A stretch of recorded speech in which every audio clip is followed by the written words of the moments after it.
I'll tell you this, I don't just mean it literally, I mean it metaphorically as well. This means more freedom for me and your mum. Holidays, you name it. White sand, blue sea. You would deny your own daughter? In a heartbeat. Saved by the bell, old man. Oh, best birthday tree ever. Yeah, even better than James's basket of goodies. The talk of the street. Talk of the street. The talk of the street. Talk of the street. The talk of the street. Talk of the street. The talk of the street. Talk of the street.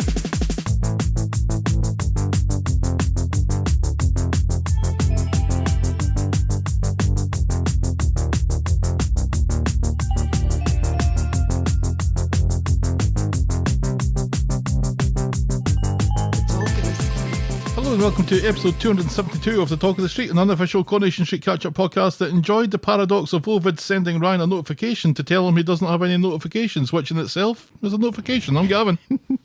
And I'm taking Monday off. Oh, you are? I am. Oh, God. Hold on. No, it is related.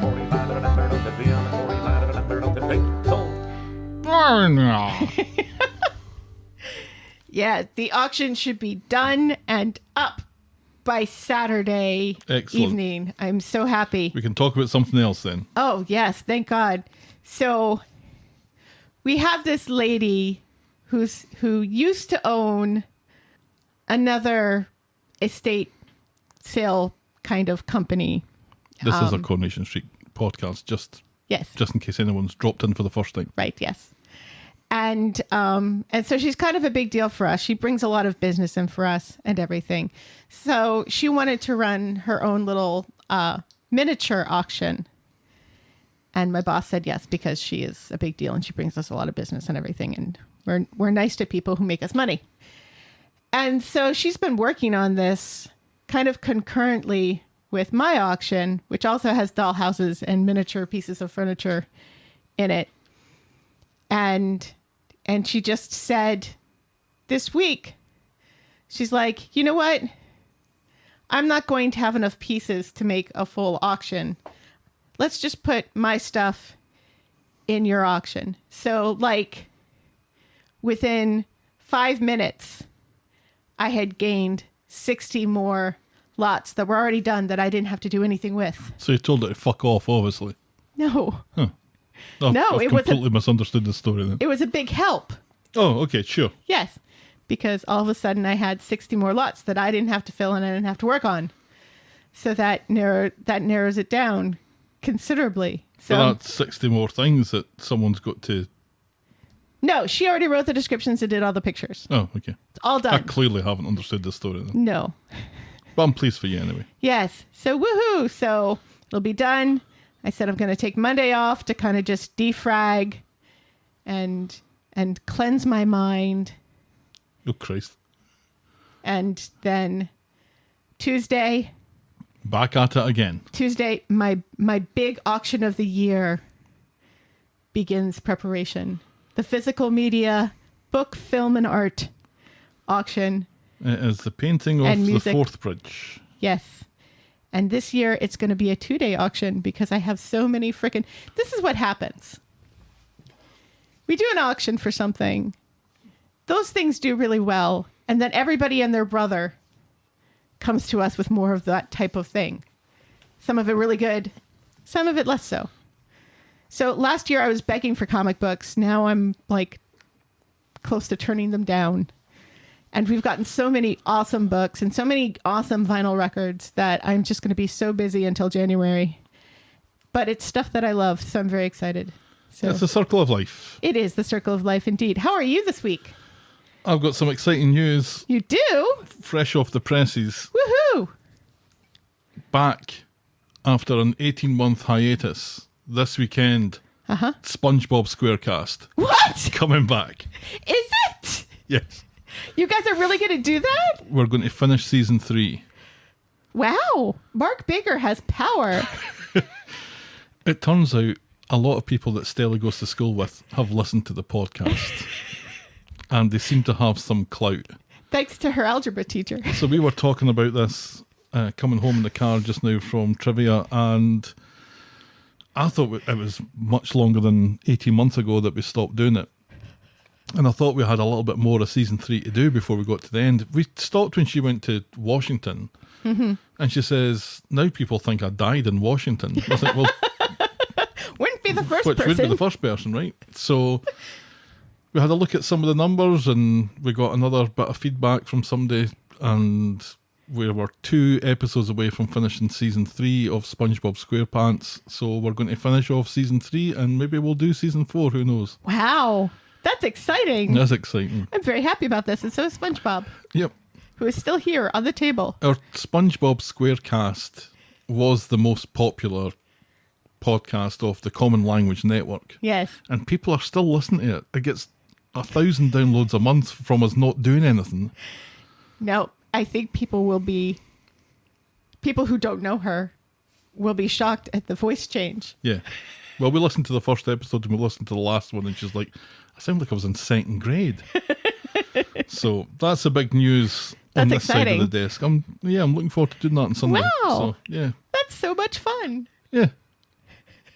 I'll need to remember how to do that, but we'll give it a go. Do you still have the sound cues? Do I still have the sounds?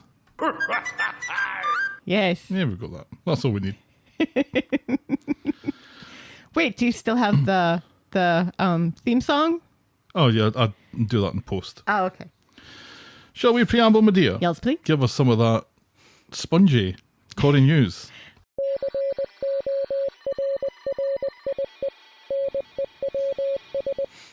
Vicky Myers, who plays our beloved D.S. Swain, is taking a break from Corrie to star in the 7-part ITV series The Long Shadow, based on the Yorkshire Ripper case.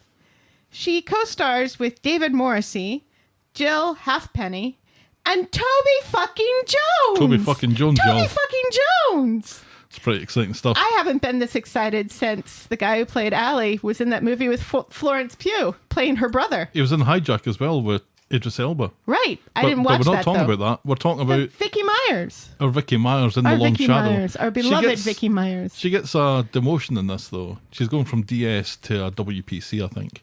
Yeah, but it's a different show and she's playing a different character. So it's Well, technically yes, I know not. that, but that's kind of the joke. How fantastic. excited. I That's- can't wait to see this. On Monday. Yeah. Premieres on Monday, the 25th. I'm going to have to charge up my laptop so I can access my VPN. Right. I have always been rather fascinated with the Yorkshire Ripper case. I've watched a few documentaries on the Netflix about it. So Yeah. Congratulations, Vicky. We look forward Toby to seeing fucking that. Jones. Toby fucking Jones. Toby y'all. fucking Jones. Soon we'll be saying Vicky fucking Myers. That's right. In fact, I That's just right. did. You did. You should play her theme song since we just talked about her.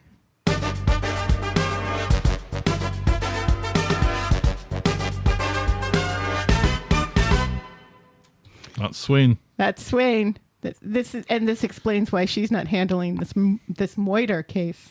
Oh, maybe. Yeah.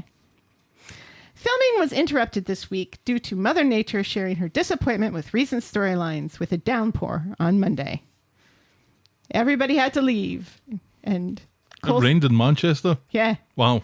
and Coulson, Breaking news. and Coulson, well, it was there was like flooding. It was like really bad. Heavy rain in Manchester. Yes. Breaking news. And Coulson Smith was wearing the wrong sort of clothes. He was freezing because he was wearing shorts. I got to see his hairy knees on the Instagram. Excellent. So, huzzah! It was raining in Manchester. Yeah.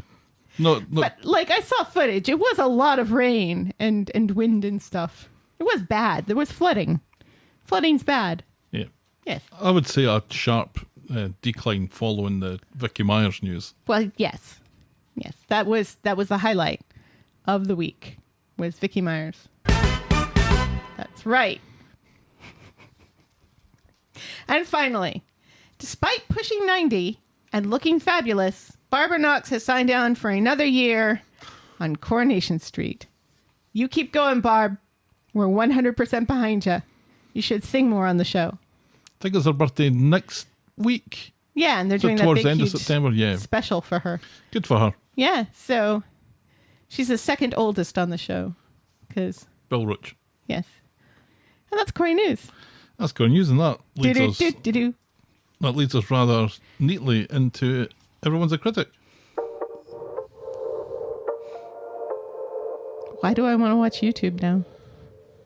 It wasn't just SpongeBob that got a new review on the iTunes. What? This podcast did too. It's been a while. This from J Spray Canada, who I already love, in a 5-star review entitled Comfort Listening. Ooh. Things are different in Canada.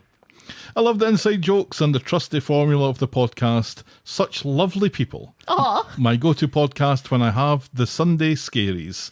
Thanks for the hard work. Isn't that lovely? That is lovely. And now I know what the Sunday night fear's called in Canada.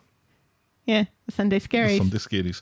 Feedback is always welcome. Send us your thoughts and I will probably read them out like I did for J Spray Canada. Thank you again for that wonderful review. We really do appreciate it. Yes, we do. You can get us at thetalkofthestreet@gmail.com or on our DMs, which are always open at Corrie Podcast. And now we'll podcast for coffee.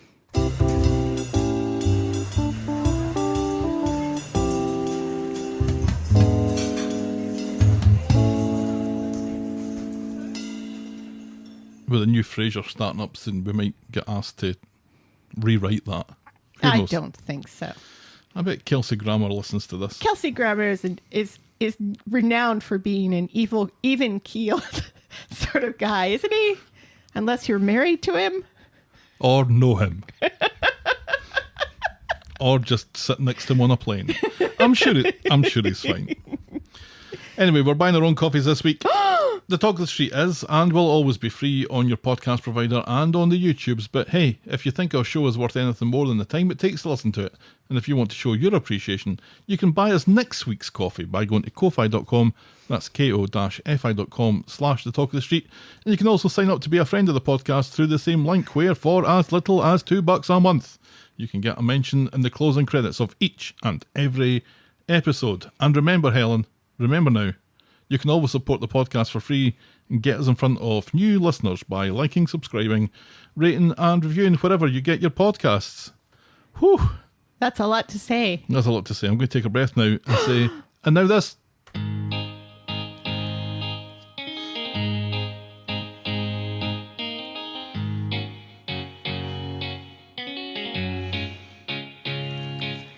Welcome. Welcome to Last Show Tonight with me, John Oliver. Just enough time to quickly talk about Fire Up the Woody. This was Roy going bat hunting. That's right, this was Evelyn realising where Roy's mistakenly donated items had gone to which charity shop and urged him to make haste. Fire up the Woody, she said. I was Gavin and you simply must find out the brand of that digital camera. What? No idea. There was There must have probably been a digital camera in the episodes. right. I Yes, guess. that I guess that's what that's about. that had like a very clear Yeah. picture. You were already sighing while talking about your new job. I think this marks a year of auction talk, Yes. but not auction Auction talk talk. with a With the theme tune. song. I had made a start on working through the Best Picture movies, and after a year I still think I'm only about 10 or 11 in. And I was choked with a cold, but I did enjoy a lovely COVID test before recording. After scamming a free night in a hotel, the jury returned with Toya's fate. Alia has the name of a solicitor who specialises in miscarriages of justice, but who has a hefty fee. Probably £10,000, I would imagine. I would imagine. Daisy has her heart and her sights set on getting the manager job when Jenny moves to Canada. Nina is devastated when she learns that she's inadvertently thrown out one of Roy's prized possessions. Kelly and Aadi's engagement party looms but is overshadowed by troubling news from a familiar face. Kieran's henchmen are identical. Canada's visa process is lightning quick. And Glenda knows Kung Fu.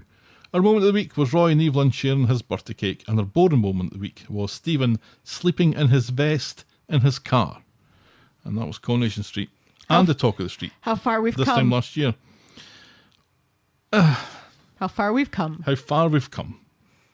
Not very. Well, what was that going on then? That was non-racist Kelly about to go out. Mm-hmm. Toya about to be found not guilty of killing Imran. Right. And Stephen killing Leo And soon. Not this week, but like, what is it, like next week or something? yeah, and then losing all his money. So, anyway, we'll take a quick break and we'll be right back with this week's recap. And we're back. Shall we dive in, my dear? Yes, please. Now, let me just say, a better week this week. Yes. I think I we think can all agree. yes. A better week this week. Thank God. A dead body always equals a better week. Because I tell you, see when you're spending 3 hours of your week writing notes for something that's not that great. Yeah, it's not easy.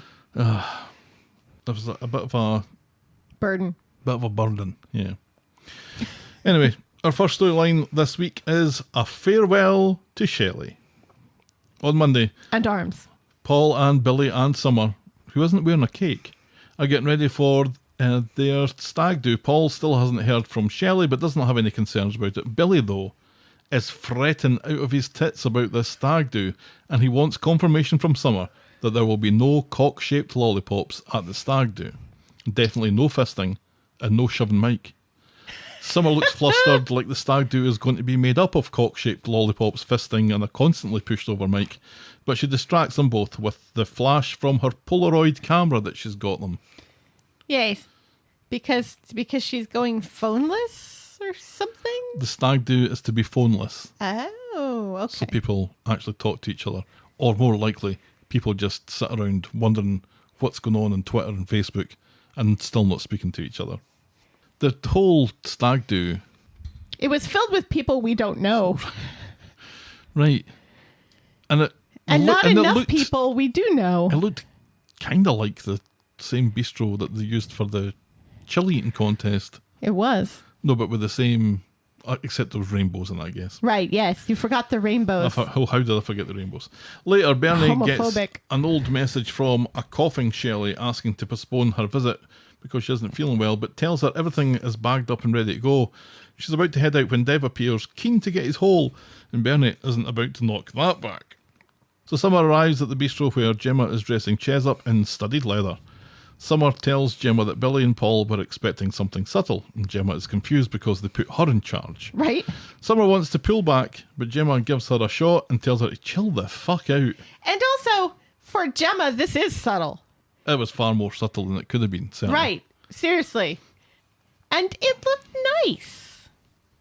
I thought it looked nice. There's something about all those foil kind of decorations that look a bit naff and 70s, don't you think? No. Oh. I enjoyed the 70s.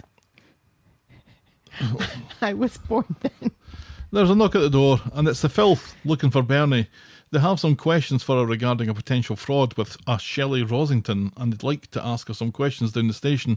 Bernie asks Dev to keep this to himself, not a word to Paul about it. She has nothing to hide from the police, and she goes and gets ready to accompany them. Yes, they're both in their dressing gowns still, and Dev is very coy about his chest.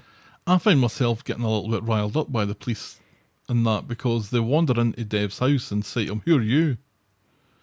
So who the fuck are you? Yeah. My house. More to the point, this is my house, who are you? Yeah. And they must not know an awful lot about Bernie if they don't know that she's with Dev now. Well, they know enough that she lives there. Right. But it's not her house. They should she know doesn't that. live there. Her mail doesn't go there. It goes to the Right. courthouse, doesn't it? Yeah. So what are they doing at Dev's in the first place? Who knows? So at the cop shop, Bernie plays it cool. Shelley was Paul's mate, not hers, and she barely knew her. The cops show her some text messages, or talk about some text messages between them, and again, Bernie is as cool as she explains that she occasionally kept hold of some packages for Shelley, doing a Christian thing for a poor lady with MND. She asks to speak to Shelley. "Oh, no can do," says the copper. And I think, and I've seen this as well on the socials, they missed a little bit of a trick here, because I'd have quite liked to have seen Bernie learning this news. Right. But they don't show it. It's kind of No. off camera, and Yeah. I think they missed a trick. Yeah. But it's interesting because I think her genuine surprise that Shelley is dead is why the cops let her go more than anything. Right. Because, if they were really in cahoots, wouldn't she know she was dead? I did worry when they mentioned about the messages. Uh-huh. Because I don't think Bernie's going to be the sort of person that's going to be careful about things like that, even though she should know to be careful about that. Right, yeah. Or have a burner phone or something. Right. Anyway, it all seems to get sorted out. So back at the bistro, Summer is pissed and no longer cares about the cock-shaped lollipops. Gemma is worried about Bernie's whereabouts, but then Summer calls out that Billy and Paul are about to arrive, so everyone has to get to their stations armed with poppers. Billy and Paul But not like that. Billy and Paul are made up. The bistro is looking fabulous and rainbowy, and hardly anybody is there that we know. Let's shove Mike! Later, Billy's having trouble keeping the shots down, which is a surprise given his previous heroin addiction, but never mind. And everyone's wondering where Bernie is. She finally arrives at the stag do and can't get into the spirit of the party. In fact, she grabs Paul there and then and tells him that she has some upsetting news for him. Mm-hmm. She takes him to a booth and tells him about Shelly and the run with the law, which she seems to have been able to dodge, and Paul is super upset and Billy immediately wants to take him home. Paul, though, wants to go to Shelly's. Back at the courthouse, Bernie insists the cops have nothing on her, but Gemma and Chesney are worried that she's going to get banged up. Like the family aren't going through enough at the moment, says Chesney. Shut up, Chesney. Bernie wants to focus on Paul, who has lost the only person who knew what he was going through. And at Shelley's, Paul is sniffing Shelley's cardigan. That still has a label on it, but it's not in a creepy Daniel way that he's doing it. No. Billy tells him not to beat himself up about this. He wasn't to know. But Paul doesn't know what he'll do without his pal and is upset that he didn't get to say goodbye, and he's further upset later when Jim, the personal assistant person, tells him that she died on her own. Isn't it kind of weird that they're there inside the apartment, just the two of them? I mean, I know he had a key. Yeah, he used Bernie's key, he said. Right. But this is a dead woman's house, and you just like stroll in or roll in and sniff her cardigan. It's a dead woman's house that you've maybe met half a dozen times. Oh, yikes. Yeah. Well, that we've seen. I know, and I don't think... I think it's easy to dismiss it as being a relatively new friendship, but it meant this a lot. was hugely important to Paul, to give him the perspective that he needed and to allow him to just scream at a cloud if that's what he wanted to do, and not judge him on it or say everything's going to be fine or all that kind of nonsense. He's going to die. Right. And Shelley knows that. And because of that, the two of them could talk kind of on the same level about that sort They of could thing. share some dark humor about it where that would give Billy the vapors. Yeah, Billy's not... Yeah. Despite being an archdeacon, is not well geared to have those sort of conversations. In fact, George is probably better at it. I mean, I wouldn't imagine Billy would be good at dark humor about death. Supporting people, yes. Dark humor? Is he good at supporting Gallows people, humor? though? I'm not even sure he's good at that, though. No. Yeah. I think he's too close to Paul to be able to do it well. Maybe. Billy asks about Shelley's funeral plans, but apparently she had no family. She just had a brother that she didn't get on with. Paul is the only one who knew what she wanted, so he decides there and then that he's going to be the one to arrange it, despite Billy's gentle protests. Billy does like a good, gentle protest. Fuck you, Billy. Back home, they've pulled Todd round and Paul wants him to do the funeral, but Todd says that Rest Easy are a bunch of shysters and it'd be better with Shuttleworths, and Paul is grateful for Todd's honesty. Bernie and Billy remain worried about Paul taking too much on with this, and Paul, though, who has been served with a very strong reminder that you never know how long you've got, leaves to clear his head for a bit. So he's in the community garden and Todd comes and sits with him, and we see just how hard Shelley's death has hit Paul and reminded him of how sick he is too and how he doesn't have long to go, but he is determined now, I think because Shelley went on her own, that he's going to go on his own terms. This is deja vu all over again for Todd. Yes. Haven't we just been here? Didn't you change your mind? Paul says that he never really changed his mind, he just pretended that he had. He wants to choose when and how he goes, and he wants Todd to keep his fucking mouth shut about it. That's right. So on Tuesday, in Nina's Rolls, Todd is worried about Paul being suicidal. Paul says this is different, and he thanks Todd to lower the volume of his voice. Todd says that it's people who challenge you who are your real friends. And a nice little dig that I think actually meant something to him. At Shuttleworth's, George has to break the news that Shelley won't be able to get a shark coffin, but she'll get the next best thing, a wooden one. Against Bernie's wishes, Paul is spending the scam money on the funeral. Nothing but the best for his pal. And Bernie makes a really good point here. It's like, she doesn't appreciate this. She's gone. Right. Yeah, but it's more for Paul. Just as all funerals are more for the people left behind than the dead one. Right. You know, this is something that Paul can do because he wasn't there when she died. But Shelley would be appalled to learn that this is what he's spending the money on. Yeah. I don't She know. wanted to go in a shark coffin, for fuck's sake. It's like, Well, I think she wanted to go in a shark-shaped coffin. I don't think she wanted to go literally inside an actual shark. no, that'd be really difficult to I arrange mean- at short notice. Some people have done that, but not Not through choice. on purpose. No, Unless they did. You know. I'm thinking of Quint from Jaws.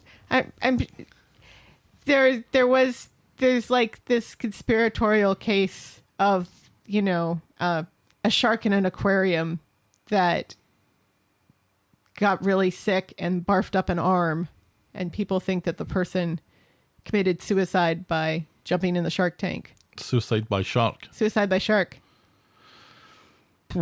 That's a risk, isn't it? Yeah, because you don't know. No. You don't Shark know may what not. that shark's had for dinner. Shark may not appreciate your taste. He may be more into French food. If you're at that low ebb, I doubt shark cuisine is high on your list of priorities. Bernie thinks it can still be a decent funeral if they cut a few corners. She doesn't need this money because she's dead, she says. But Paul says that he does want to spend the money how he wants because he's an idiot. Todd is round at Paul's chatting about his assisted suicide and how Paul is keeping this from Billy. Paul trusts Todd to help him and to respect his decisions. Todd says it's not easy, but promises to do so if Paul promises not to give up. Paul agrees, but says he's going to have to adjust his priorities here. In the pub, Paul tells Bernie that he's taken her advice after all. It's what Shelley would have wanted, a pound stretcher funeral it is. And this way he can take care of his own future needs better. Which by which he means paying for assisted suicide. Right. But Bernie doesn't know that. Bernie nips off for a shite, which allows Paul to thank Todd for being such a good friend. Best friend. Best friend in the world. Best friend. Is that offensive? I hope so. On Wednesday, George meets up with Billy and Paul and Nina's Rolls to discuss the funeral arrangements because the Undertaker's doesn't have a set anymore. Remember when we got to see inside the Undertaker's quite frequently, as it turns out? Yeah. Now we've resorted to talking about the funeral arrangements in Nina's Rolls. Right. Yeah. Why can't It's we just go in? not right. Why can't we go inside? They've dismantled the set, clearly, is what's happened. But why would they do that? Why would they do that when they know that they've got a story coming up that involves undertaking? Right. What? It doesn't make any sense. So weird. Yes. Todd comes in and proudly announces that George will see them all right. Paul has a few words that he'd like to leave with Shelley's body, and George agrees to do it. And Paul seems to want George to read it, but George is having none of that. Right. Yeah. He's like, it's okay if you read it just to make sure that it's appropriate. And George is like, I don't need to do that. What it really means is, I don't care. That's not what he means. Later in Nina's Rolls, Billy and Paul are talking about his funeral plans, and thanks to Alex, Paul decides on a Mexican wrestler-themed affair. Rey Mysterio gets a wee name check. He was one of my favourite from back in the day. I actually thought he was dead, but he's not. So that's good. Do you know that I have a vintage Rey Mysterio t-shirt in my Mercari shop at the moment? Vintage? From the 1990s. Vintage is 20 years or older. I wouldn't have thought that Rey Mysterio made his WWE debut until the 2000s. Technically, 2000, 2001, and 2002 are also vintage. Oh, well, there we go. Billy worries about how Paul is coping, and Paul says he's fine and just glad that he had Shelley in his life. And at the God Flat, Billy tells Paul that everything is organised for the funeral, so Paul can stop worrying and relax now. It's all in hand. Billy reminds Paul that he doesn't need to hang around afterwards if he doesn't want to. So, I can check out whenever I like, asks Paul. Absolutely, says Billy, not realising what he's just agreed to. I know. And that's as far as we get with that this week. Oh no, it was Mil Mascaras, not Rey Mysterio. Sorry. Wrong luchador. How do you feel about this? About the assisted suicide thing? Yeah. I'm a little uneasy about it. Why? We've spoken about the responsibility that Coronation Street has to the charities that it partners with and Right. the people that they talk to about these storylines. Right. They are under no obligation. I think we've said this before, but they're under no obligation to follow any prescripted path or whatever, because it's a drama and it needs Right. to go in certain directions, and it Yes. needs to be, there needs to be parts of it that cause conflict and what have you. And but they do have to worry about the message that it's sent out. Yes. And I think I was hoping for something a little more life affirming, of kind of appreciating what you've got a little bit more. And I feel like Shelley was that character to help him with that, because she was somebody who'd kind of made her peace a little bit. Right. She was a pistol. She hadn't made her peace with her brother. No. Let's not forget, but she had made her peace, and she was a live wire. Yes, she was. Having Paul checking out on his own, or on his own timetable, I'm not sure how I would feel about this if I had MND was watching it. But who knows? I am sure that there are people with MND who do choose, Or at least assisted suicide. contemplate it. right? And if at some point, and I mean, it's not like he's going to do this tomorrow. He's just planning it for the future. And when he gets to the point where like nothing in his body is working anymore and he can't speak, I can kind of understand at that point when you're not really capable anymore of living life to the fullest. When that choice is completely taken away from you, I can understand scheduling it for the future. I can understand people making the choice of assisted suicide at some point. But complicating factors in all this is Billy and his job.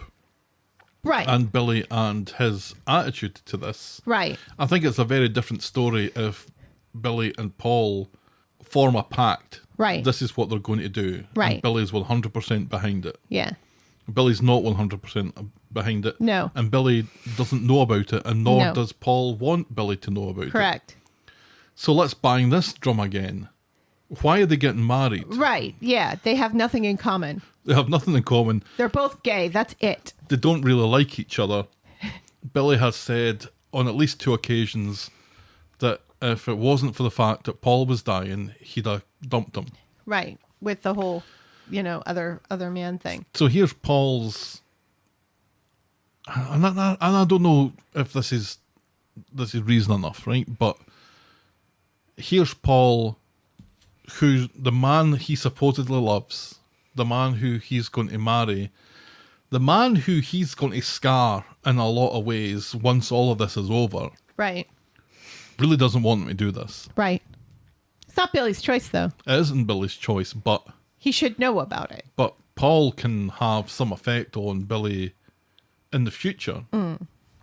Should Paul give Billy the chance to prove himself in this, that he wants to be the person who's going to look after him all through those dark days? Well, it's... And I don't know the answer to that. Yeah, I mean, I think he's... I don't think that's the point. I don't think he's doing this because he doesn't think Billy is capable of taking care of himself. No, he's not, but Billy thinks that he is. And Billy is planning on doing that. Well, Billy is dumb. And Billy's planning on doing that and proving that by marrying him. Does marrying someone prove that you'll take care of them when they're dying? It's a declaration that that's exactly what you're going to do. Yeah. There's something about in sickness and in health there. Right, yeah. Don't quote me on that. But I think there's something about in sickness and in health there. Yeah, but I would say that the divorce rate proves otherwise. I don't know. I think one of the things that does bother me about this is that, like you said, Shelly had so much acceptance of her fate and saw the humor in it, and kind of went down swinging. She had a good death, I would say. Right. Well, she died alone, but she died in her sleep, so she didn't know she was alone. And she was alone most of the time. Mm-hmm. She had no partner. She had no family. She had a cough for a couple of days and then she's gone. Right. Yeah. Which, is how it goes sometimes. Even people without something severe like MND. Pneumonia can kill you even when you are typically a very healthy person. We've seen a lot of people over the pandemic who get COVID and then they get pneumonia and then they die. I know people whose that has happened to their spouses, more than one person, and that's kind of scary. But it just feels like the wrong message to take in memory of Shelly, to say, well, I don't want to die alone in my sleep. Of course, if Paul died in his sleep, he wouldn't be alone. So because I don't want to die alone, I'm going to make the choice to die on purpose at a set time. With Todd. With Todd. Presumably. Right. Yeah, because he hasn't taken his mother or his sister into his confidence either. So one would assume that they wouldn't be there either. If the person that you're not going to have with you, if that person isn't going to be the person that you've just married. Or your family. Yeah, probably shouldn't get married. No. And if they're left completely out of the equation Right. and the discussion. Right. And caught by surprise by it. Yeah, that's not a good. Then that's not a good death. No. He needs to tell them. Yeah. Yeah. Well done to the show for doing something that is getting people talking. It's certainly getting us talking.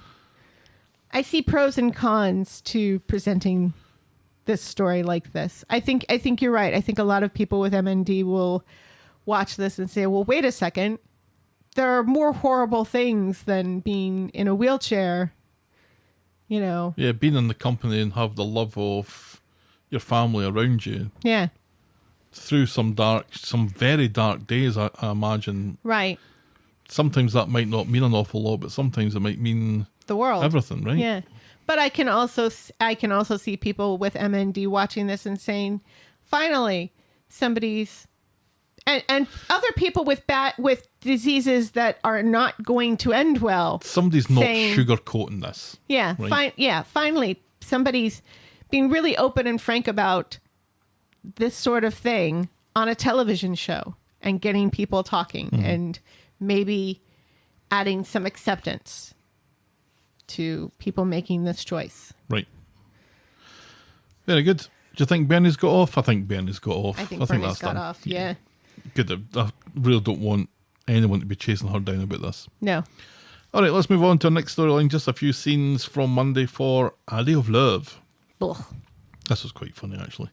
On Monday at Dev's, Bernie has lost her phone and is blaming Courtney for half-inching it. Nina finds it. Because it's vintage. Nina finds it, but then Asha complains that Courtney's taking too long in the shower. And she's also singing... Miley Cyrus. Badly. Yes. She's in a Scouse accent. What's that going to sound like? Whoa. And Addie's... It's so funny because Addie's like, but you like Miley Cyrus. And Asha's like, right. I like Miley Cyrus. Yeah, Asha not Courtney. Asha's pretty good this week. Yes. She also asks if Courtney's contributing to the running of the house, and a flustered Addie says it'll have a word. Right, because Nina is contributing. Yeah. Even though she's only going to be there for a couple of weeks. Right. Is Bernie contributing? Well, and benefits in kind, I think, for Dave. In Nina's roles, Addie tries to bring up the subject of paying her way, but Courtney is not about to agree to that, reminding Addie that she doesn't have a job. Well, maybe get a job then, says Addie. You've got a degree. But Courtney is too worried about the gap in her employment history. Which is hilarious in this day and age that she'd be worried about a gap in her employment history. Plus, all the money she has, she's going to need for her divorce lawyers. Which she has no money. This is already not worth it, says Addie's expression. Addie at this point is like, she's drinking my coffee. She's got me to go up to the counter to complain about her iced coffee or whatever. Right, yeah. Oh, Nina doesn't make it the way you make it for me. Can you go up and show her how it's done? Fuck you. At dinner, Courtney Boobs is in the middle of complaining about the stew and dumplings when Darren comes round with an envelope for Courtney. Consider yourself served, he says. Sign on the dotted line and they can be free in a couple of months. Courtney is thrilled by this, saying that she and Aadi are looking for their own place. They're young and in love. Well, he's young enough for the pair of you and your tits, says Darren, and he leaves them to it. Right, and Aadi has this look on his face like, we're doing what now? Yeah. Aadi is wondering just what the fuck he's got himself into here. It was funny during their stew eating part of that scene where Courtney describes it as rustic and Rustic. basic. And Asha's like, basic? Right, yeah. You cheeky cow. Right, yeah. And that's as far as we get with that this week. Yeah. Yes, short and sweet, which is the way I like this particular storyline. To be over very quickly. Yeah, I'm still not feeling Not this loving it. at all. Not loving it. And now that Courtney and Darren are separate, she's worse now. She is. She is.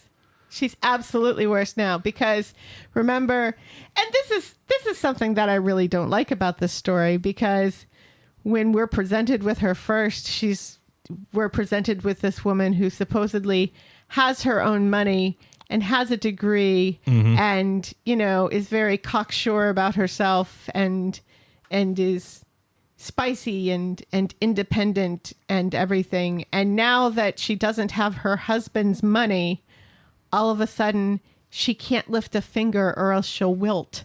Right. You know, that was kind of the one good thing about Courtney was her confidence in being and her business smarts. And now it's like, oh, well, I've got this 10-year gap. Yeah, this 10-year gap where you were helping your husband's business. Mm-hmm. That's not a gap. It's you were working there. Right. Even if it was just like an advisory Right. basis, you could say that. Does the show not remember that that's what she was doing? Yes. Has everyone forgotten this? Apparently. Yeah, so she's turned from being a bit of a sex pest to just a moaning-faced bitch, really. Well, yeah. Before she was a sex pest, but she was a super confident, intelligent businesswoman sex pest. And now it's just sex pest. And also parasite. So I guess I've changed my opinion on the trajectory of this. You may remember last week I thought that they're in cahoots and this is some scheme to get more money out of Dev and they're just trying to rip him off. I don't know that I think that anymore. No. I do think, though, that Courtney is absolutely using Aadi. Well, yes. And is desperate to get back with Darren. Yeah. She wants her money back. Mm-hmm. She wants that life. Right. And she doesn't want to have to work for it. And that's only going to become more and more loud in her head the longer that she's staying at Dev's. Right. A low point this week, I think, although it did have some funny bits. All right, let's move on to our next story, which is, do you want to bet? No. On Monday, Ederon are getting ready for their first day of their new project and they will be breaking ground. Woohoo! Michael wishes them luck. Ronnie says they are the luck. Right, we make our own No one knows what luck. that means. We make our own luck. Then Ed gets a message from James asking him to get in touch, and Ronnie instantly suspects that he has the inside track on today's county game, which is a thing that everyone's talking about. We're introduced to Neil, the site manager, who informs them that the digger is stuck in another site, Dan Saf, but he's doing his best to get it to Manchester today. He makes them a bet. He'll buy the drinks if it doesn't arrive, and Ron and Ed can buy the drinks if it does arrive. Neil is going to use the word bet quite a bit in this episode. Yeah, to the point where it's really annoying. Yes. At the site, Ronnie has news of a new investor who's going to cough up 50 grand for a 15% stake in the business. It's bad news from Neil, though. The digger is still stuck down south. Congratulations, says Neil. You've won the bet. Bet, bet, bet. Betted we betted, betted, betted, bet. So they arrange to meet in the Rovers later. Ed kicks at the dirt like a chicken and hums ominously.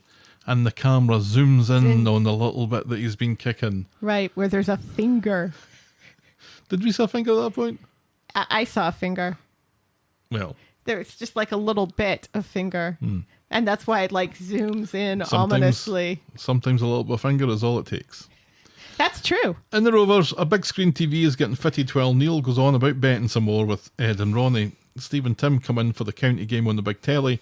Neil thinks County are going to get battered, but Ed thinks differently thanks to James's inside knowledge about the opposition keeper. Neil wants to head to the bookies to put on a bet and invites Ed along, but Ed politely declines. Yes. And also, bet. Betty bet. Betty. Betty bet. Later, Neil Bet's comes... gone. Yes. She's not in the Rovers anymore. Later, Neil comes back from the bookies while the TV is still getting installed. Apparently, there's some problem with the signal now. Yeah. That was hilarious. Yes. Seems County are one up, and Neil now seems like the most determined person in existence as he tries to coax Ed back to the bookies to get in on the action. Ed just chuckles and ignores him. And finally, the punters are watching football on Michael's phone. There's this massive TV behind them, but they're watching the game on a tiny little phone. Neil mentions betting some more while Michael notices that Ed has disappeared. Glenda, who is a delight this episode, She's a delight all week. explains that he sneaked out earlier. But when Michael gets home, he sees Ed there. Ed insists that he didn't put on a bet, but he was sick of Neil banging on about betting, which, to be fair, he's done quite a bit. Yes. He removed himself from the situation, which was for the best, and the responsible thing to do, so bravo. Ed goes for a walk and runs into Neil, who is still going on about fucking betting, Bet. and asks Ed to keep the tips coming. Ed tells him to fuck all the way off. Yes. And somehow manages not to knee Neil in the newts. Yes. He was close, though. On Tuesday, it's Ed's birthday, Happy birthday to Ed. and his present is the digger, which has finally arrived so they can break ground today. And also some cookies and a basket of luxury chocolates. Dee Dee gives him a box John Doe has the upper hand. with some cookies and Gwyneth Paltrow's head. And an enormous badge. Ronnie comes along to find out what Ed's done to upset Neil. So Ed admits that he lost his temper about Neil going on about betting all day yesterday. Ronnie tells him to go and suck Neil's cock or whatever. They need to get the site manager on side. So later, Ed apologises And to on Neil site. for the other day and explains about his gambling addiction, and Neil is sympathetic and apologetic too, and everything's all fixed in the shake. Well done, Ed. At the law office, apparently the sale hasn't been finalised yet, but Ronnie and Ed are keen to get started ahead of that, so Dee Dee promises to speed things up. It's all plain sailing from here, says Ronnie, thus cursing the entire project. Just like he did when he said, we make our own luck. Because at the site, the guy working the digger has come across something rather disturbing. Meanwhile, Jenny and Stephen are back from Gay Paris. A passing Ronnie tells these two disinterested people that he has a new project starting today, and then he gets a call from a desperate Ed demanding his immediate presence. And when Ronnie gets there, it's DC Tinker who's on site, bringing the construction to a halt with his yellow tape, because what the digger has uncovered is the arm of one of those green soldiers that you see in Toy Story. It's not long before forensic arrive, DC Tinker tells Ronnie and Ed to talk to their insurance about loss of revenue, because this here is a crime scene. Yes.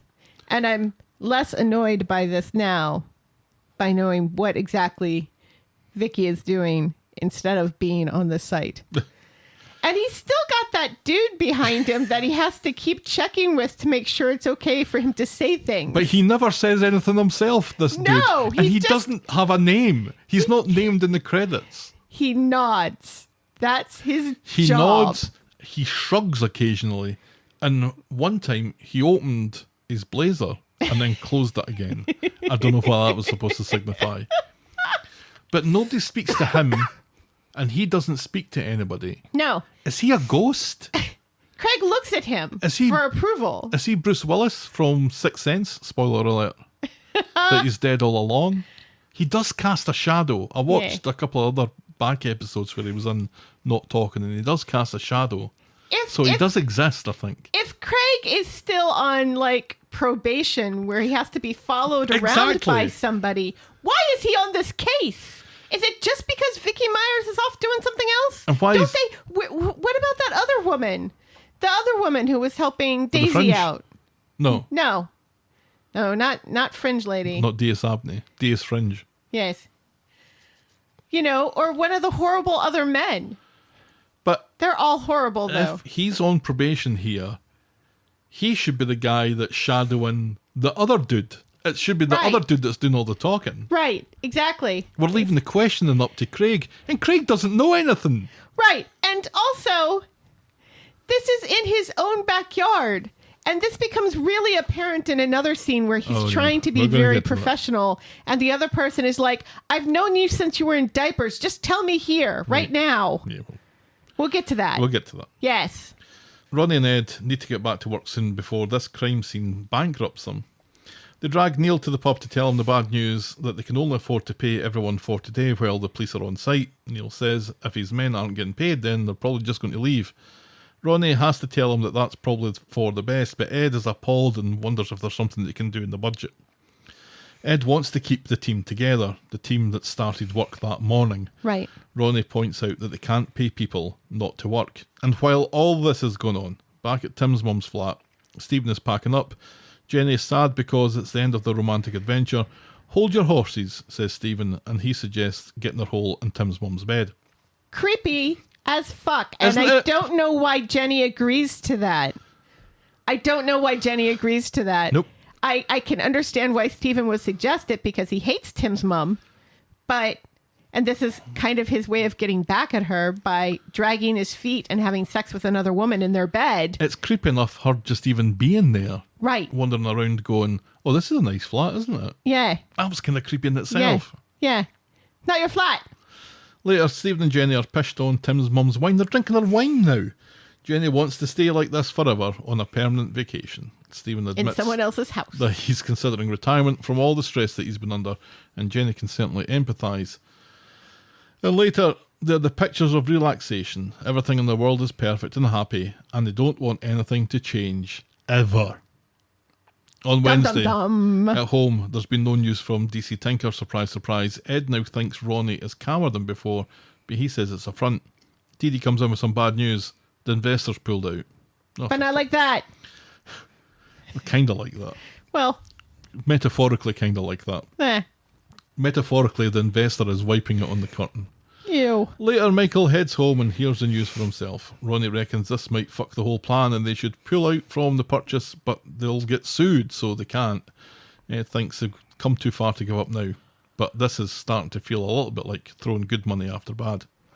It's funny, though, because you expect Ronnie to be the one that's like, no, we must Plow on. We must plow on our great adventure. And yet it's Ed who's the optimistic one, and it's Ronnie who, they find one dead body and he goes to pieces. Seriously. It's not like people haven't... Man up, Ronnie. Fuck's sake. It's not like people haven't uncovered dead bodies in lots that are being changed into something else before on the show. Yeah. Try being a... No, I'm about to say something appalling about Fred West there, and I'm not going to. Back home, Ed looks to definitely be gambling now, as he has a coupon in one hand, is watching the racing on the TV and saying, come on now, come on now. The show has Aggie's not here. The show has been kind of careful up to this point to kind of suggest that maybe he's betting, but then he hasn't. And then he says that he hasn't, but as you pointed out last week, when he says that he hasn't, it's kind of worded cautiously, so maybe he is, but what he's saying is still strictly true. But here we have him seemingly, obviously gambling. Right, yeah. He said last week, I'm not struggling, and that doesn't necessarily mean that he's not gambling. It just means that he's not struggling with his gambling. Yeah. In the pub later, Ed announces that he borrowed some money from a friend and has been able to bump the funds of the company account up that'll tide him over for the next wee while. Ronnie isn't sure about more debt, but Ed thinks it's fine so long as they pay his mate back first. So the Baileys are all happier in the pub thanks to this injection of cash, but Ed mutters under his breath that it's better to quit while you're ahead. Yes. And that is as far as we get with that this week. Yeah, so in two storylines, there are verbal entendres where somebody says one thing but means something else. We have this where he's really talking about gambling, quitting gambling while he's ahead. And Paul, when he says, I want to, I can check out anytime I want and I can never leave. So yeah, so we'll come back to the other half of this story later on, but... Aw, we're not going to just plow through? No. Like a digger over a dead body? Nope. That is something we are definitely not going to be doing. Yeah, I'm a little disappointed that Ed's temptation back to gambling has been...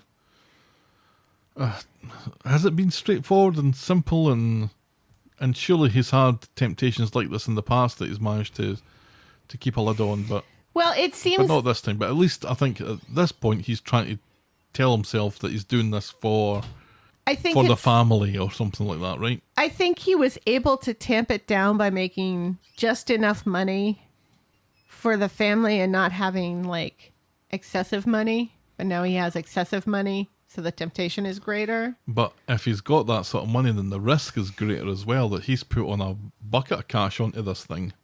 You don't win this sort of money by betting £5. Well, no. So he's done something but he seems potentially very foolish. right. But he seems to believe that he's not going to do it again. Right. Which, I don't know if I believe him. no, that's... Now that he's done it, that's kind of the floodgates open. But I really liked this storyline where it looked like everyone had given up on trusting him. Right. And yet he hadn't done anything wrong. But here we have him. Not that he's doing anything wrong, it's just he's an addict and he probably shouldn't be doing this. Correct. This isn't going to end well. I kind of don't like the fact that while it's understandable for them to be upset about this, you know, that they're going to lose money and stuff, it seems really, really, really callous for them to be complaining about a dead body like this, like out in the open, like loudly around other people, especially since it turns out eventually that there are people who are very sad about this dead body. You know what I'm saying? It's like they're moaning about it in the Rovers. Yeah, I think I'd be moaning about it in the Rovers as well. Well, no, because wouldn't you be concerned, like, oh my God, I can't believe that person is dead? Don't you sympathize with the dead body? For a second, and now I'm back to sympathising about how I'm going to put food on the table. Ed could probably get some small jobs to keep himself going. Well, yeah, they've built this out of nothing. They've done one project that they've turned over and flipped, and this is where they're making the money. But the thing that kind of gets me is if, and I think this is at least partially possible. I think this is maybe not confirmed, but this is where the smart money is. Where we saw Stephen burning the clothes of Leo, I think is where Leo's body is buried. If it's not exactly there, then it's thereabouts. Well, there was an industrial thing in the background. Right. And later on they mentioned that, it's in that bit of land next to that industrial... Yeah. But who's going to buy a house next to a chemical plant in the first place is my question. Well, desperate times. Well, housing shortage. If you're going to buy a house that's next to a chemical plant, you're not going to give two fucks to there being a dead body on the site. So. And there are some people who that might be appealing to. You know, people have been murdered in houses that other people now live in, and they're fine with it. Historically haunted houses, people buy and live in or pay to stay the night in, you know, as a B&B sort of thing. Yeah, I bet Fielding's made a living out of that. Right. And the... Betty. No, the... I can't remember her name. Ghostbusters? No, that woman who took an axe and gave her father 40 whacks. And the woman she saw... Lizzie Borden. Yes, Lizzie Borden's house is a B&B. You can spend the night in Lizzie Borden's house. And people do, and people pay a lot of money for it because people were murdered in the house. Yeah, and they'll get up to all sorts of kinky shit in there as well. I bet. We'll get to that later. Moving on. Our next storyline is Bury the Hatchet. Oh my God, we didn't even plan that. Oh, yes. Yeah. On Monday, at Eileen's, George has been collecting CVs for the Todd replacement. He's only had 3 applicants, but he inflates the number when Todd appears. Todd's lost his pocket square, which George finds for him, but there's still no love lost between the two of them. At Nina's roles, Todd meets up with Troy, who is happy with Todd's performance, but has a nasty task for Todd to take care of. Due to Rest Easy's practice of over-promising and under-delivering, he wants Todd to take over a funeral where Troy has been unable to commit to the extended funeral route that the deceased's family want to take. It's Todd's job now to break that news to the client. There's not enough time. Right, which is ridiculous. Just drive by the house, for God's sake. Right. It can't be that far out of the way. Back home, Todd gets a call from an angry Troy. Apparently, rather than doing what Troy instructed, Todd told the client that he would do what he could to fulfill his wishes, because that's his job. Mary doesn't know why Todd doesn't pack Rest Easy in and go back with lovely George, she says. Todd goes home after recommending Shuttleworth to Paul in another storyline, only to find George ripping the piss out of him and his integrity and his morals, and it says something of Todd's maturity than rather than fighting back. He simply removes himself from the room. On Tuesday at Eileen's, George is chatting to Mary about Shelley's upcoming funeral in another storyline. He mentions the shark coffin. Mary reckons that she would like a Ben Shepherd's bed coffin. Ugh. And she's useless for the rest of the day after that. Right, now she's just so daydreamy. In comes Todd in a cheery mood, but George can't resist having a go at how Paul chose Shuttleworth rather than this shyster outfit. Todd says nothing and leaves. Mary catches him though, realising how unhappy Todd is at Rest Easy, and tells him that George misses him too. Todd asks George for a chat in the Rovers later, but George is breaking in Lee, the new Undertaker. Lee is 9 feet tall, skinny, and a man of few words. You know who he reminds me of? Remember Tall Matt? Yeah. Whatever happened to Tall Matt? Who was Tall Matt? I can remember the name, but I can't remember anything about him. He worked at the kebab shop. Oh, yes, he did. And he didn't talk very much. And he shaved kebabs really, really slowly. And he was very tall. Did they just give that dude a haircut and give him a new name? Maybe that is Tall Matt. Todd thinks Lee looks the part, but doubts he has the gift of the gab, and retracts his request for a chat with George. The two of them seem to reach out to each other, but they're never apologetic at the same time, so the moment passes. Todd eventually says something supposed to be funny at Lee's expense, probably calling him Lurch, or asking if he's been an extra in a zombie movie lately, and George says that Todd is or sad, both. And he does look it. George takes Lee to the pub for a pint and a chat, but Lee doesn't really do chat, and George awkwardly misses Todd, obviously. Todd goes to see Paul to complain about Lee and how George is on the wind-up, but really the problem is that Rest Easy isn't the movie he thought it would be, and he wants to go back to Shuttleworth's, but his pride won't let him. This is just so lovely. Just the two of them are just... This is it why... melts my heart a little bit. This is why I said, before Paul and Billy got back together, and everybody was speculating, what's going to happen in this love triangle? Why I said... what should happen is Todd and Paul should get together, because at least they're kind of the same age, and they both can be witty, and they both have like a dark sense of humor, and they're both not Billy. Right. Yeah, the two of them, I think this storyline just gets me, because Todd and George together are just so wonderful, and seeing them bicker like this together, while I don't like it when they're not friends with each other, the way that this is getting pitched is they're obviously going to make up. They're obviously going to kiss and make up. Todd's obviously going to go back. Yes. He may have no choice here because he's just disregarded Right. a He direct just told his boss to fuck off. basically, right? So this might be a situation that's made up for him. Right. On Wednesday, Todd and George are still icy to each other in the morning. George is meeting up with Paul and Billy later, and Todd is surprised that Lurch will be left in charge. George thinks Lee is more than capable to look after an Undertaker on his own on day 2. Right. At Shuttleworth, Todd finds that Lurch has locked himself out of the hearse. Todd takes a bit of glee from this and makes out that George is a maniac when he loses his temper. And then he suggests that Lee climbs in the back to get the keys, which is what he does. So he didn't lock himself out because the back was still open. The back was open, yeah.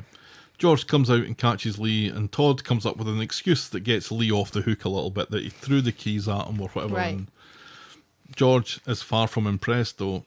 And later, George is out and about when he gets a call from a client complaining about Lurch, and he rushes off to attend. And George gets home all flustered about Lee, who apparently was an emotional wreck When a woman walked in off the street with funeral needs, she needed to comfort him in the end. Todd Yeah. says Lurch is triggered by grief and almost catches George calling him Lurch too. Todd takes this as a small victory, and that's as far as we get with that this week. Yeah, that was kind of funny. You know, when George almost says Lurch and Todd catches him. Yep. And they kind of laughed together a little bit. Yeah, by that point, that's when you really know that. Yeah, this is going to work out fine. Let's Yes. not worry too Let's much not about worry this. too much about this this. is going to be okay. They will kiss and make up. Yeah. It's Eileen that I worry about because George stood her up, and now Yeah. she's in the bath, and that never bodes well. No, Eileen seems to be in the same place that Aggie is, Yes, like never on the show, right. or on for like a fleeting 5 minutes and then disappears again. Or like most of the quad children. Well, that's understandable. Yeah. It's nice to see that they gave Tall Matt a haircut and put him in a different job. Yeah, it was funnier when he was just saying yes and no. I was kind of hoping they would carry that on a little bit. Todd described him as a Slender Man meme, which I thought was very funny. And maybe not a lot of people would get that, Well, they did make a Slender Man movie. which nobody saw. That's true. And then you know, with the pandemic, Slender Man was replaced by the one with the siren on its head. Siren head. Oh, I don't even know the first thing about that. Look it up. Nah. Our penultimate storyline tonight is Not Only But Also Fans. On Monday, Ryan is out on a run when he's bombarded with notifications. It seems that he's losing subscribers from his Ovid's Not Only But Also Fans for not doing personal live videos. Creepy as fuck. It's creepy as fuck. It's also creepy as fuck that losing 2 subscribers seems to be the end of the world for Ryan. And it also seems creepy as fuck that it's the same one person that he keeps on chatting to. Right. And also, if you notice, the website for ovids.com is HTTP, not HTTPS. So Ryan really should take care of what messages and login credentials he's given to this website. Right. Because it's not encrypted. No. Stay safe, kids. Don't do drugs. Back home, Ryan is porn. disappointed to learn that they're on cheap tea, I think, to save money when Carla brings him a cup in bed. And Carla's kind of in bed with him at this bit, which I thought was a little icky. Well, no, she just sit, you know. That's normal for your aunt to get into bed with you and drink tea or whatever it was they were drinking. They're both fully clothed and she's over the covers. Yeah. Yeah. You haven't, like, hung out in bed with With my members of- aunt? No. Have you with your uncle? Maybe that's something you should be telling your therapist. Well, all of my uncles are dead except for Uncle Henry. It's weird. It's a little weird. Okay, fine. Sure. Ryan promises that he'll be able to contribute to the house fund soon. In the meantime, Carla's curious to know if Ryan might be interested in a few hours at the factory where Kirk is currently murdering the back catalogue of Eminem. Ryan agrees to start tomorrow. Carla goes off for a shit while Ryan discovers that he's lost another subscriber due to his lack of live personal vids. You. On Tuesday, at Carla's, Ryan is muttering to himself as he injects more steroids up his arsehole. He's got no notifications from his porn wank site, which is quite worrying. Carla sticks her head in the room and asks if he's ready to turn up for his shift at the factory, and Ryan had forgotten about it but promises to come in later. And the next we see him, he's in the factory, and now he's getting notifications from one horny man looking for a private photo shoot. Ryan tells Kirk that he has to go phone his mum, so goes off to the shitter to do that, which strikes Kirk as being rather bohemian. I This actually laughed. conversation between Kirk and Ryan is actually quite funny. I actually laughed at it. Yeah, me too. When Kirk says, "Wait, you're going to phone your mum while you're on the shitter?" He's like, yeah, I'm going to kill 2 birds with 1 stone here. Right. And Kirk's like, Oh, makes a very lot of clever, sense. yeah. That makes a lot of sense. yes. But when Ryan comes out, Kirk is surprised to notice that Ryan's shirt is now inside out. So Ryan has to say that he has to take his clothes off before he takes a shit. For Kirk, it's his shoes. Yes. He doesn't know why. Meanwhile, his latest pics have been getting some bad reviews. Yawn, says the guy desperate to knock one out this early in the day and who apparently isn't aware that the internet has porn now. Right. He wants live or he's unsubscribing. Later, Ryan is sitting with Beth and Kirk as more and more notifications come in demanding a live session, and they come to an agreement for £500. So Ryan nips off to have a cheeky wank on camera in Carla's spare bedroom. Not creepy at all. Back at the factory, Ryan is nabbed by Carla for being late back from lunch. They have a deadline coming up and she worries that this is too much for him. He insists he's fine, but when it looks like an order is on its way to the wrong warehouse because he didn't tell Kirk a change of plan, Ryan flounces off, saying it is all too much, right enough. So Carla goes back home to see Ryan, who unfortunately is chugging from a jug of milk at the time, which was not the best image to have on screen. No. Knowing what he's just done. Right. I mean, I'm glad that he's keeping up on his liquids. That's a good yeah, thing. and he needs to get his protein up. But maybe not milk. Right. Carla was worried that he needed a pushback into the workforce, and he's shutting himself away again. Carla wants him to stay, but needs to talk about how he's feeling and what's going on and just open up a little bit. Ryan takes his semen sample and leaves without a word. Ew. Then Daisy finds Ryan in the community garden working out. She asks how he's doing and offers her ear if he ever needs to talk. He says he's okay though, and he gets back to his workout. On Wednesday, Peter bumps into Ryan at the end of one of his runs. After some chit-chat, Ryan asks Peter to apologise to Carla for him for yesterday, but the factory isn't for him. Well, what is then, says Peter, and he accuses Ryan of locking himself away again. Once more, he insists he's fine thanks to his online fitness thing. Then he gets more requests for some more live wanking shows. Peter is in with Carla at Nina Rolls. She's a million miles away, worried about Ryan. She knows that something is up that he's not telling them about. They arrange to meet for lunch and Peter asks for a ding when she's ready, which is better than a dong. Ryan is back home and working up to wanking off for another live customer.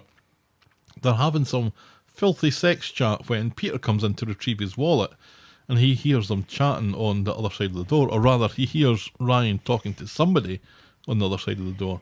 Can I just express how happy I am, how much of Alex we get this week? Yeah, we've got a lot of Alex. We got a lot of Alex this week, and he's still so funny. cheeky. Yeah. Love him to bits. Yep. Peter heads off to the Rovers for a double orange juice. Carla joins him and he tells her about the wanking noises and sex chat coming from Ryan's room. He's an 0898 person. Daisy is there and is shocked to hear this. So she goes off to see Ryan and mentions what Peter overheard. Ryan is shocked. Daisy and Ryan have a moral debate about what he's doing and how he uses a filter on his face. Daisy, let's remember, who pretended to be Crystal for months, thinks this is weird. Ryan says he's wanking for his art. I'd kind of assumed that that's what he was doing. Right. I didn't expect him to confirm it. Right. I But thought he they'd confirms kinda it with leave- Daisy. I thought they'd kind of leave that to the imagination a little bit. But she comes in, the expert on all this, knowing that he can't possibly be making enough money to pay for rent because she knows how many subscribers that he's got. And she's definitely worried that he's doing porn. And he says he's not doing it with anybody. And she's like, are you doing it with yourself though? And I thought, Right. I did think that was a bit, for Coronation Street, a little bit in your face.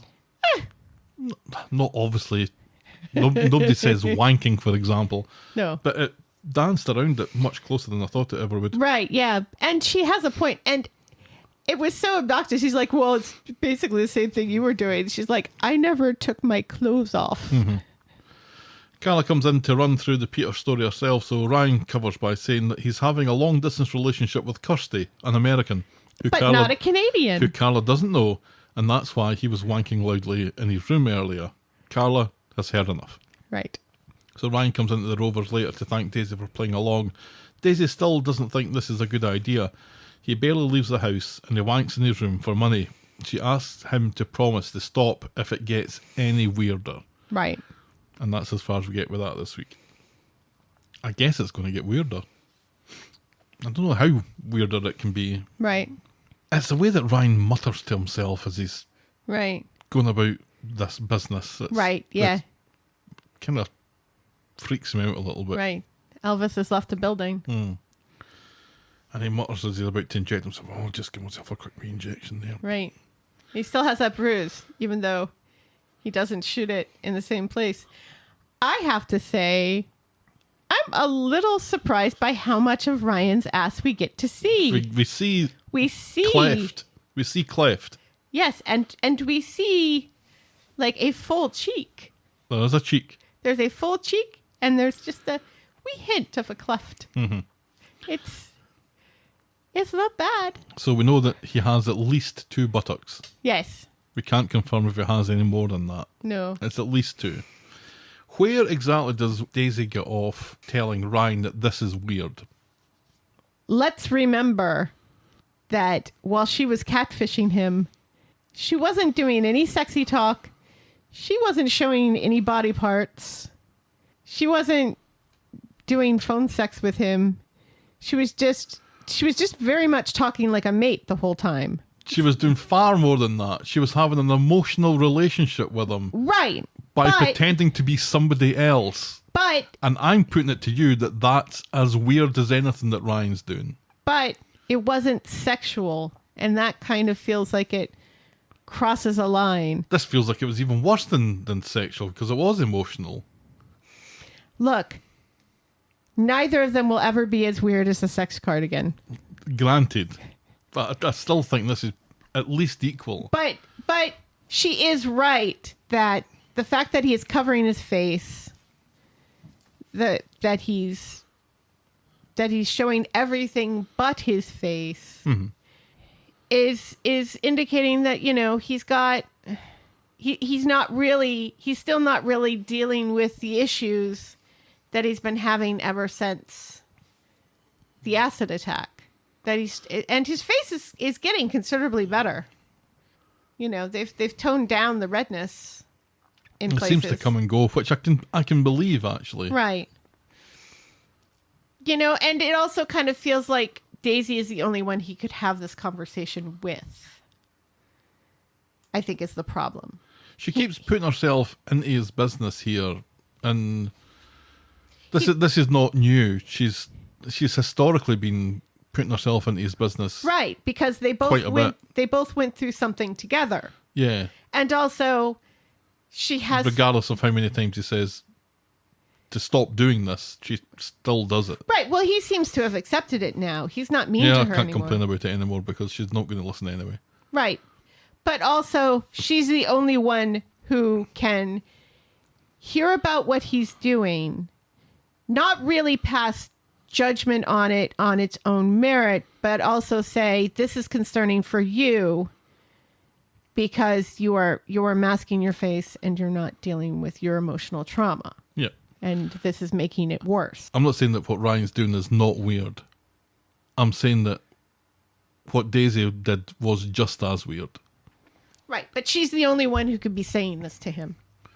So I tell you, he's got a good filter on there because the filters that we use on Teams, because I've got a background on, because you never want anybody to be showing up behind you to suddenly appear on on camera, but sometimes that kind of glitches and goes in and out a little bit. Yeah. He's putting a lot of faith into that filter. And he's moving around a lot while supposedly it is on. So this must be a magic filter from like 20 years in the future sort of thing. I don't know how wank filters have come on in recent years, but it does look like it's a little bit of a risk to be putting that much faith in it. Maybe just a little paper bag would do just the trick. Or, you know, a cat mask. Yeah, this is where it gets weirder. He's wearing a paper bag or he's wearing a cat mask. Right. Yeah, We've discovered where this is going to go. It's got Eyes Wide Shut all over it. Lovely stuff. It is creepy though that he's doing it in Carla's spare bedroom though, right? That at least that's creepy. I mean, it's where he lives. It'd be creepier if he was doing it in somebody else's house. He kind of is doing it in somebody else's house. Well, it's the house he lives in. Did you never have a cheeky wank in your mother's house? Did that never happen? Oh, that happened daily. All right then. But that was where I lived. Right, and that's where Ryan lives. It's the same thing. I don't know if I'd done that when I was a grown-ass man, though. I'm sure you did. Because you lived there as a grown-ass man. Only briefly. Well, not brief enough. Anyway, Anyway. I think that's between me and my... And the Me- ghosts of your family who are looking down on you in judgment from the heavens. Yeah. Well. With my uncles Oh, who are also judging you. good God. Well, there goes any lingering libido that I had. Our final storyline tonight is Canadian Psycho. On Tuesday, Nina Rolls, Steve and Tim are enthusing about yesterday's county game until they both start arguing about which one of them is the fittest and therefore closest to physical perfection. I'm like, really? This is what we're doing to fill up some time? Right? Haven't we done this a million times Right. before? Yeah. Tim and Steve take their argument into the Rovers. Tim is in a mood about how Steve thinks that he'd be an awful goalkeeper and reckons that he's jealous. Steve says Tim is an out-of-shape, middle-aged man and doesn't understand the drama, but then goes off for a shite, which allows Tim to hack into his phone. Because of course he would. Why wouldn't he? Why wouldn't that be the action that Tim takes? Right, yes. I'm a little confused about what he does with that phone for revenge. Well, we find out. Yeah. Later, they've woken Rita up to be part of this stupid story. There's the noise of a duck quacking, which it turns out is now Steve's ringtone. Tim has changed the ringtone. To a duck. Hilarious. Wow. It's like, I thought he was going to like text something to Tracy. Right. That's what I thought he was doing. Yeah. Or Because there's something sign that... up to Ryan's Patreon. Who knows? So later, Sally's dragged into the pub and Steve gets his revenge via Sally by changing Tim's ringtone. So when Tim's phone rings, it's the birthday song that plays, and Steve's also changed all of Tim's settings to Turkish. Tim swears revenge. I guess that little cherry on top was quite funny. Yes. But then, well, Steve has changed the duck back to his normal tone. Tim does not, and it comes up. Yeah, because his settings are Turkish and they can't understand them anymore. But at this it becomes point, very important in the story. well, it starts to become important in what we're about to talk. On Tuesday, it was like, what am I watching here? Because this is just dressing up as dinosaurs and hitting each other with baseball bats. See, This is just the pointless shenanigans. I was about ready to say I missed the days where they would wrap Bubble wrap. shipping Yeah. tape around one another and then fight like Tyrannosaurus Rexes. Yeah, well, this was a kind of low rent version of that, I Yeah. guess. But anyway, it does have a point. Yes. On Wednesday, next day, and Jenny is about to head back to the pub, but she has had a wonderful time with Stephen and she invites him to move into the Rovers with her. In Tim's mum's bed. Belter, says Stephen, and he promises to take her bags over later. At the factory, Michael is worried about his dad and uncle after the body was discovered. Stephen comes in and misses the gist of the conversation, so Izzy and Michael bring him up to speed. A what? A body. And Stephen suddenly bricks it. He goes out into the yard and looks for some buckets to throw around, but it's not bin day and they're far too heavy. Sarah comes out to check on him. Stephen insists that he has every intention of paying Audrey back, which came out of nowhere, and then he feigns sickness, so Sarah sends him home. Carla's on the phone at work chasing up her hair sample results that everyone's forgotten about. Should just be a couple of days now, apparently. So the timing of this is perfect. Yes. Sarah comes in to tell her about Stephen going home.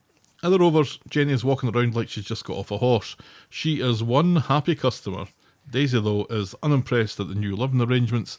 When Stephen comes in and overhears some chat about the body, Glenda has heard that it was a woman. So Stephen goes off to speak with Ed and Ronnie to talk about the body at the site, and he learns that the site is now cordoned off. He mentions it was a woman, but Ed doesn't know what he's talking about and confirms that it was definitely a bloke. He saw it, and it was a bloke, all right.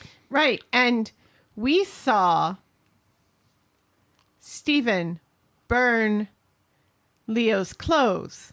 So that means Ed saw much more of that corpse than he wanted to. But, funny we should mention that, because the arm that you see sticking out of the ground is wearing the same jacket that Leo was wearing when he got flung off the mezzanine thing at the factory. Well, that's confusing. Oh, no, wait. It was his luggage. Wasn't it his luggage? It was like his suitcase or something. Because Steven dumps it out first. I think. Because Yeah, what it he could was be. supposed to... Because Jenny said, oh, no, he couldn't have left because his luggage is still here. And so Steven goes in and he steals the luggage and then he burns it. Right. Now I remember. There we go. Because he was wearing that jacket. The jacket was identifiably the same as the one that he was wearing when he got thrown off the level. Bravo at Coronation Street. Yeah. Getting continuity right for once. Well, I'm sure they've done it before. Name one. I can't remember any. Okay. It must have happened. Peter is there to overhear this conversation. Is Carla? I can't remember if Carla's there, but Peter's definitely there. And Peter doesn't trust Stephen or goes through fits and bursts of trusting Stephen. So it's important that he hears this, I think. Stephen goes through the back and finds his passport at the top of his luggage and must remember his obvious plan to skip Dodge from months ago that he really should have done. Tim is in the Rovers later and pissed off to see that Stephen has wormed his way into Jenny's knacks, just as DC Tinker with his creepy pal comes in looking for a private word with Jenny and the body on the building site.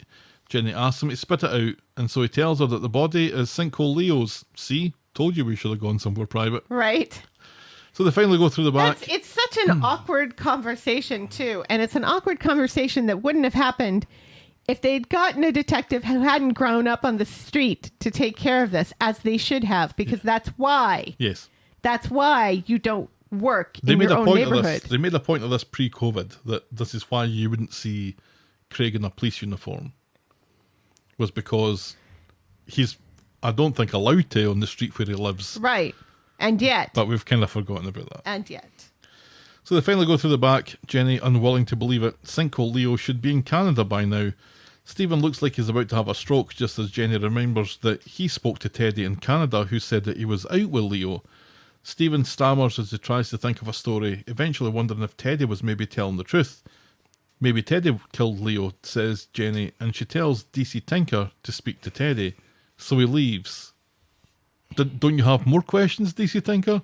Well, it's Okie funny dokie. because he doesn't actually leave. He just goes out into the pub and then they come out. Well, we'll get to that. Yeah. So Jenny's inconsolable when she learns that Leo's body was in the ground for ages. Right. And he learns that from DC Tinker, who doesn't want to tell her. Yeah. And then he looks at the silent guy. The silent guy nods. And so then he feels like he's allowed to tell her. Right. Which Let's just is hope so the silent weird. guy heard that question properly. Right?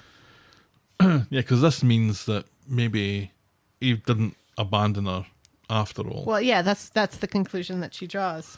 In the pub, though, DC Tinker, who has been hanging around, learns from the regulars how Stephen and Leo had a physical altercation before he went missing, so Craig quickly drags Stephen down to the station for questioning. And in the station, Stephen plays down the situation, says Leo was the one who swung at him and they apologised later. And last he knew, Leo was heading to Canada after a fight with Teddy. And Teddy made a scene in the pub later, saying that Stephen and Jenny deserved each other. And DC Tinker's eyes light up here and he kind of smiles and nods. Oh yes, this seems very plausible. So Stephen is let out without charge and is now a bit more calm. He thanks Sarah for her support. And later Jenny is a bit hammered and still morose about Leo being dead and that. Sarah was hilarious because she's like, yeah, well, I know you're a dodgy guy and not to be trusted, but you're not a murderer. Yeah, well done, Sarah. Yeah. Jenny's sorry that Stephen got dragged into all this. She falls asleep on Stephen's chest while he has flashbacks of his murder spree. He moves Jenny off him and sneaks out, seemingly with some business to take care of. And the next we know, it's the next morning. Tim is about to finish off his night shift and he's on the phone to Rosie and sees Stephen walking along the canal, looking into the water, and then starts poking around with a stick. Tim watches him from behind a hedge as he pokes away. Not like that. But Stephen is interrupted before anything is revealed when Tim's phone starts to play the birdie song in Turkish. Stephen quickly slinks away, wondering what the fuck that was all about. And that's how we end this week's episodes. Yes. So So next that, week, so that somebody's going to phone Tim, the birdie song is going to play, and Stephen's going to know that Tim saw him at the canal. well, Tim is going to call PC Tinker before that happens. Do you think? Yeah. Because remember how much he hates Stephen. Oh, with a passion. Right. That thing is so shallow you could poke it with a stick. Well, you can poke any depth with a stick. Did they touch the bottom? That's the question. Well, it's not on the bottom. It's floating down the canal like a gun. I'd be amazed if it's still in that spot, though. Surely it's moved some. Well, it would be really heavy. A year. And it's pretty shallow there, so Well, I it was imagine floating there's for the not- longest time. I imagine there's not much of a current. I don't know. I'm just glad that this is almost over. It is a little weird that this is getting resolved a lot faster than Gary murdering Rana. I so want Stephen to get off of this. He better not. I'd love it. It'd just be such a fuck you to everybody if they let Stephen away with it. Yeah, it's a fuck you to the fans as well, though. As far as I can make out, a lot of people are on board with this still. It's not just me. Yeah, but there's a lot of people who are not and find this dreadful and Stephen horrendous, as is his accent.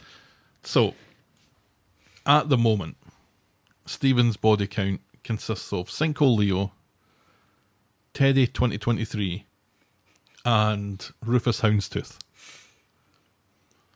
None of which are long established characters. Cinco Leo was a year, Teddy less than that, Rufus a couple of months maybe, right? I think Rufus was slightly longer than that, but Couple of months. not much.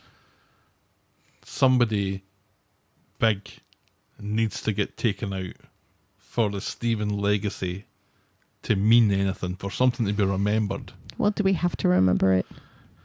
You think he's going to kill Tim? I think he's going to kill Tim. I don't think he's going to kill Tim. I think he's going to kill Tim. I think Tim that would can't be. die. I think he has to kill somebody. I think somebody else has to go, and I think it has to be somebody big for a serial killer not to take out an established member of the cast is just lunacy. You're putting in all this effort, like a year worth of storytelling and plotting and all that sort of stuff. It's I think terrible, you need though. you think you need to get another big one on his way out, and I think it might be Tim. It might be somebody else. Yeah, but If it's nobody, it's damp squib territory. Tim and Sally are great together, though, and we would be really sad if Sally was a widow. Oh, yeah. And also, Tim's actual wife works on the show, so why would they not want to continue to work together? Well, I don't think they have much say in the matter. They usually kill somebody off when somebody wants to get off the show. Sometimes when the storyline merits it, I think this does. I guess the concern also is that we know that Peter's made no, or Chris Gascoigne's made no bones about the fact that he's leaving, taking some time off. They've said that he's leaving the door open to come back, but that could be bullshit. Maybe he's out. Yeah, or maybe he's like. That would be a huge kill if it was Peter. Well, maybe he's attacked, but he doesn't quite die, so he's in a coma for like a year and a half, and that's his break. Superb. And you never know from day to day if he's going to die or not. I know, but it's going to be speculating. no surprises that this is coming to a head. The way that everything is just slowly unraveling. We've got Carla going to get her test results back next week, so she's going to know that she had some LSD in her system. Yep. That ain't coming back negative, so she's going to be putting two and two together. Right, and she's already got her shortlist that is Sarah, Stephen, and was it Rufus? Was it the next one? Yeah, and he's already dead. And he's dead. So, and that's also kind of hilarious because Rufus almost told her. And Rufus was using the fact that he knew that Stephen was giving her LSD to blackmail Stephen. Right. Which is the whole reason why he's dead now. Yes. So I don't think this has got much longer to run. Maybe a couple of weeks, maybe Thank a month. God. Well, there is Friday the 13th at the Coronation Experience. Oh, was that October? Watch What? Yeah, watch TV with a serial killer. Oh, that was last week's Fred West joke. Yeah. Yeah. Yeah, this... Because the show is Monday, Tuesday, Wednesday again next week. Boo. I don't know, I didn't mind it Monday, Tuesday, Wednesday. No. It's allowed us to record it early. Yeah. Which is, again, kind of the show because we've got a marching band thing to go and see on Friday night, so Yeah. it all kind of works out. Right. Yeah. Of course, BritBox hasn't caught up yet, but you know. BritBox still wants to give you the new episode on Friday. Yeah. Which is shocking, especially that they're putting the price up for that. Are they? $8 a month now. To watch late Coronation Street. Well, then it's appropriate that you and Shelly are starting up a podcast that involves a pirate. Are you about to dox me? No, I'm just stating a fact. No, just apropos nothing. Apropos of nothing. I mean, I speak openly about using a VPN. I don't No. think anybody cares. No, they're Everybody legal does to it. buy. So, I feel sorry for Jenny though. Yeah. But I'm kind of... This doesn't feel all that Jenny. No. She's just... Especially since she held him at bay for so long. Right. I just want a better cop involved in it. Yeah. Yeah. Because I if it's down to DC Tinker, he's never solving this. Tinker's never solving this. And it could be right in front of him and he's not going to solve it. And it's so weird. It's so weird that they kind of rushed him through training to be a detective. And he wasn't a very good cop to begin with. He's dirty bent. cop. He's bent. He's a dirty cop. Do you think the show knows that this is totally unbelievable? I don't know. They thought Craig and Faye were good together. So maybe not. Sometimes with these characters who have grown up on the show, sometimes it kind of feels like the show forgets that they've grown up on the show, or they remember, but they're kind of like, well, we've given this because this character has been on the show for so long, we've given them practically every plot line or storyline we can think of. I don't think Craig's had that though. So we kind of just have to, because let's also remember the show has forgotten that he has OCD, except when someone occasionally makes a joke about it. Oh, you got pills for that. It doesn't matter. He still has it.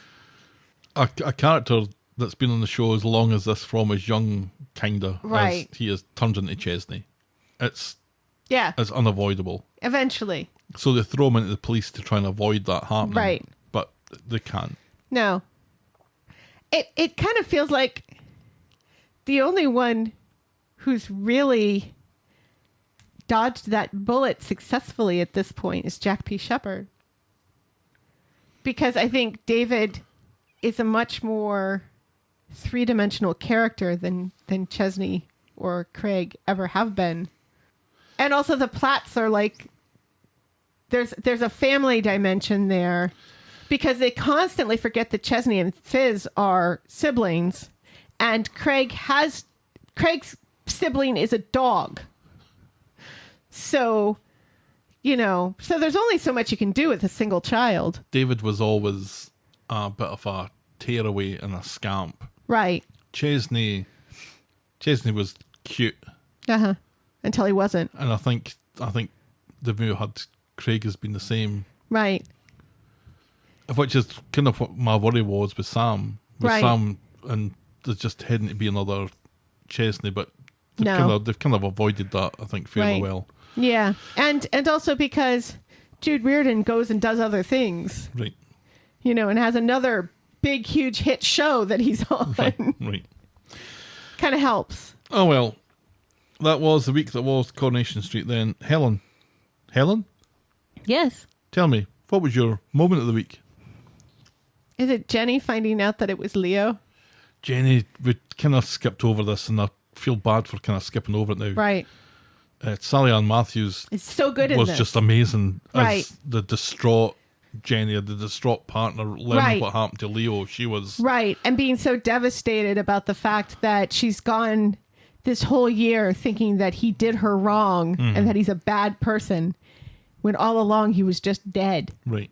Yeah, that was incredible. And the way it switches very quickly from being in this kind of ethereal sexual high to just crashing was just really, really good. Yeah, I thought it was fantastic. Yes. And these are one this week. That's our Moment of the week.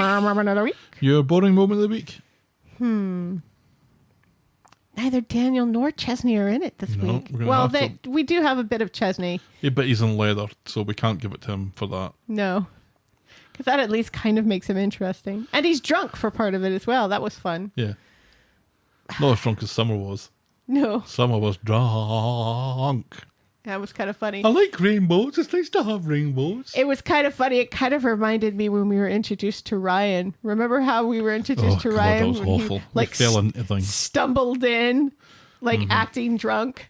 Oh, it's so much better now than it was then. Oh, so man. much better. Oh, that's a character that's really grown on me. Oh, me too. I love Ryan. But not like that.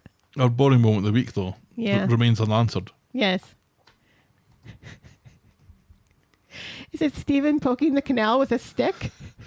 No, I thought it was Steve and Tim on Tuesday. I thought all that stuff. I mean, it turns out that it had at least some relevance with Right. With the he punched him. That With- part? the No. with the phone ringtones thing. Steve, not Steven. Why do they do this to us? No, because that kind of has relevance later on. Yeah, but at the time it didn't. Is it Tinker's partner? See, I think he makes Tinker interesting. That's the only interesting thing about Tinker. Is he being shadowed or is he talking to ghosts? Yeah. I'm thinking maybe a ghost. I kind of feel like, is it Neil saying bid too many times? Is it Courtney not knowing what a dumpling was? No, it's of course it's Neil with the bet. Bet. Bet. Yeah, of Bet, course. bet, Of bet, course. bet. That's it. Boring moment of the week. Fuck you, Neil. Yeah. Your score out of 10 then, Helen, this week. It was a better week. It was a better week. Than last week. It's not difficult. No. I'd say 7.5. I'm going to give this a rollicking 8.5 this week. I really enjoyed it this week. Wow. I got a lot of joy out of this. This was a good week of Coronation Street. Maybe comparatively, because it's come off the back of a couple of really stinking weeks, it maybe seems a little bit better. But I was thinking happy. maybe 8, but I think I'm going to go 8.5. I think this is my... Yeah. I think I'm happy. I'm happy that at least Sinkhole Leo has been uncovered. Yeah. Excellent. Well, that about wraps up then. This episode was brought to you with thanks to our friends of the podcast, Daisy, French Helen, Pickles, and DT. DT! If you've ever... Oh, no, don't say anything about wanking. I tell you what, just get in touch with us. We're the talk of the street at But not like gmail.com. that. And we're at Corrie Podcast on Twitter, Facebook, Instagram, Threads, and Blue Sky. You can shout me and Helen a coffee or become a friend of the podcast by heading to ko-fi.com. That's ko-fi.com/the talk of the street. Check out the clicky section of voggle.co.uk for links to our merch store and YouTube channel.